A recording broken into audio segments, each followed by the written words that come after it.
As tumultuous of a stretch for the Iowa men's basketball fan base as I can remember since maybe the end of the Licklider era. I don't think that's hyperbole at all. And we've still got a lot of season to go. And Fran McCaffery's got a chance to turn this ship around. He's certainly doing a nice job turning some heads on the national level as it relates to recruiting here over the last couple of months. We'll talk about the addition on Thursday of former South Florida commit Joshua Lewis, who is considered a 4-star prospect and a top 75 player nationally. We'll talk about that addition in just a moment. But first, I want to thank Iowa Floor Covering. They're sponsoring our segment here. We cover recruiting, of course, live post-game coverage throughout men's and women's basketball and Iowa football, and so much more here on the channel. Iowa Floor Covering has been a big part of it. Check out their stuff over at iowafloorcovering.com/DIY. If you've got a flooring project or a tile shower that you are interested in developing, you can call them 515-379-7000. Again, that's Iowa Floor Covering down in Bondurant. So the news on this Thursday, Iowa lands a 4-star small forward out of Florida, Joshua Lewis. This young man was at Iowa's recent home victory over the Indiana Hoosiers, an impressive game. In fact, that was, I think, without question, Iowa's best performance so far this calendar year since the calendar flipped to January. They blew out Mike Woodson's Hoosiers, and Joshua Lewis was in the arena for that game. And the scuttlebutt really over the last couple of weeks was that Lewis was going to commit to Iowa, and we were just awaiting an official decision. He announced his decision live on YouTube earlier today. And a bit of a backstory on this young man. First of all, highly regarded. He's considered a consensus 4-star prospect. He's out of the state of Florida in the Tampa area, went to Blake High School in Tampa. He was initially committed to South Florida. His future head coach tragically passed away during a procedure. You may have heard about this some months ago. Just absolutely tragic. One of the sadder stories that we've seen in college basketball of late. And so Joshua Lewis, I'm sure, was hit hard by that news, as he indicated on his Instagram when he initially decommitted from the University of South Florida. He opened his recruitment back up, and don't let the South Florida commitment fool you like, hey, it's an AAC school, big whoop. No, this is a young man who's been wanted by a lot of high major schools, including the likes of Michigan, who was in on him late. Illinois had offered Joshua Lewis. Cincinnati, how about Auburn, considered by many people right now to be the number one team in the country. Bruce Pearl certainly knows how to evaluate talent. How about Tom Izzo and the Spartans, also offering this young man? Ole Miss offered, NC State, Marquette, Cincinnati. Go down the list. He was pursued by just about all of them. And if you're just looking at the numbers, he's one of the higher rated recruits in the modern era for Iowa men's basketball. Now, if you're going to look at the glass half empty perspective, you'll just say, well, we don't do a good enough job here in the state of Iowa of recruiting. And you can say that. But Fran's done a nice job here of late getting rangy, long, athletic wing players. And Joshua Lewis certainly fits that bill. Again, out of Tampa, Florida, Blake High School, part of the 2025 class. Very good athlete when you watch his tape. Excellent job attacking the rim.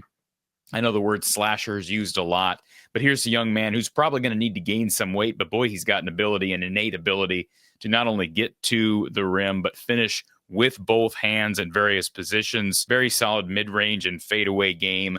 I don't love what his three-point shot looks like, but hey, I'm no shooting coach. That's probably an area where he'll have to get better to fit into the Fran McCaffery system. But I also think that some of these recent commitments and even the addition of the Johnson Arrigu kid from Miami, those are examples of Iowa trying to, specifically Fran McCaffery, trying to target more athletic wings. And sometimes you just land the guys that you're going after. Fran's had some unfortunate recruiting battles that have not went his way over the course of his entire time at Iowa. And it seems like, at least this 25 class, he's starting to win some of those. And people say, well, he's always recruited the slow, unathletic guys that can shoot. And I understand where that narrative comes from. I've probably said similar types of things on my post-game show because, I mean, you look at the roster this year, you've got a lot of guys who can shoot, but aren't great laterally, aren't very athletic. But oftentimes those are the guys that first of all, come from the state of Iowa. You've got to be able to be effective in-state. I do believe that that's still an important part of building a roster foundation at Iowa. I do believe in-state recruiting is still important. And then the other aspect is he's been close on some of the higher major prospects, the more athletic players, and he's had to kind of go to option B or option C in some cases.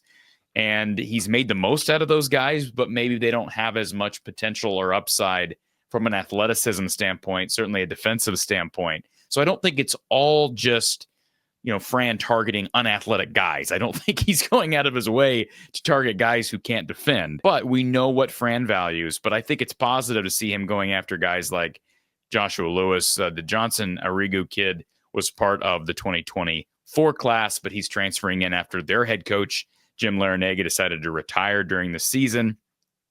And so Joshua Lewis will be a welcome addition to the class. And the other thing that stands out about him, I think he's going to have to pack on some pounds, but he's long and rangy, and he's got great handles for a guy his size. I don't know that I would go so far to say he could be kind of a point forward type of player at the next level, but he's got good handles. Let me just say that. And he's listed 6'6", 6'7".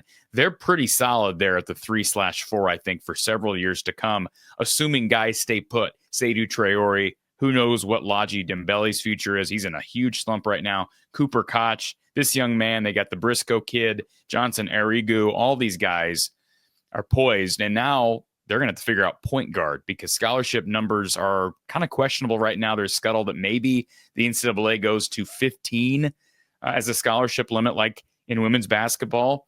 But until that happens, what's the future at point guard besides Brock Harding? I don't know. They brought in Drew Thelwell for 1 year, but Josh Dix may be the other point guard. I think he's better at the two, but hey, guys are going to leave. I don't think it's likely that people stick around. I also think Riley Mulvey's likely done after year 4, and I think most people are projecting him as returning because he took a redshirt year, but this is his 4th year. So anyways, we'll talk big picture on a different show, but just wanted to run through my initial takeaways from this big announcement from 4-star small forward Joshua Lewis out of Tampa, Florida, who committed officially to the Iowa Hawkeyes 2025 class earlier today. Big win for Fran McCaffery, and it kind of takes fans, I guess it distracts fans a bit, those that are sort of on the fire Fran narrative. People are going to still be saying that, but at least there's some intrigue given the 2025 class that he has come in that looks different than past classes. So if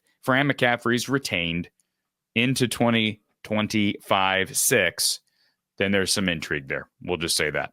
Appreciate you tuning in, folks. As a reminder, I'll be back with you live Friday night. This is being recorded Thursday. We'll be live with you Friday night, recapping Iowa men's basketball. It's the Hawks and the Nittany Lions. We'll talk to you live after the game right here from the Hawkeye of the Storm.